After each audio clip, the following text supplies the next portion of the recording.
박근혜 전 대통령이 서울 삼성동 사저로 돌아간 지 오늘로 사흘째입니다. 박 전 대통령은 여전히 침묵을 지키고 있고 일부 지지자들은 밤새 사저 앞에서 농성을 이어갔습니다. 현장 취재기자 연결합니다. 최기성 기자. 네, 박근혜 전 대통령 사저 앞에 나와 있습니다. 네, 최 기자가 밤새 사저 앞을 취재했는데 출입자 가운데 특이한 인물이 있었습니까? 네, 취재진은 밤새 이곳 사저 앞에서 현장 상황을 지켜봤습니다.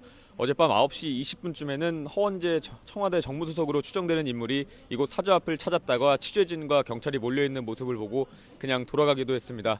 앞서 어제 오전에는 조원진 자유한국당 의원이 이곳을 찾아 1시간 동안 박근혜 전 대통령과 대화를 나눴습니다. 조원진 의원은 박 전 대통령이 차분한 상태를 유지하고 있는 상황이지만 발목 등을 다쳐 건강은 좋지 않은 상태라고 밝히기도 했습니다. 박 전 대통령은 앞으로 장기간 칩거에 들어갈 가능성이 큰 것으로 보입니다. 아무래도 검찰 수사를 앞두고 있는 만큼 변호인단과 함께 이 검찰 수사에 대비할 가능성이 큰 것으로 보입니다. 실제로 박 전 대통령은 아직까지 구체적인 향후 계획은 밝히지 않고 있는 상황입니다. 네, 어제 사저 인근에서 일부 지지자들이 폭력을 행사하는 모습이 포착되기도 했는데요. 지금은 어떻습니까?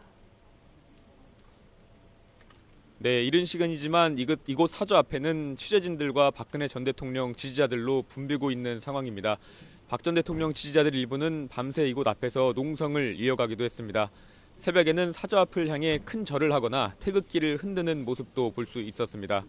앞서 어제는 60대 남성 2명이 이 경찰과 기자 등을 폭행한 혐의로 입건되기도 했는데요. 60대 남성 1명은 경찰관을 밀어서 차량에 부딪히게 한 혐의를 받고 있고 다른 1명은 언론사 기자를 폭행한 혐의를 받고 있습니다.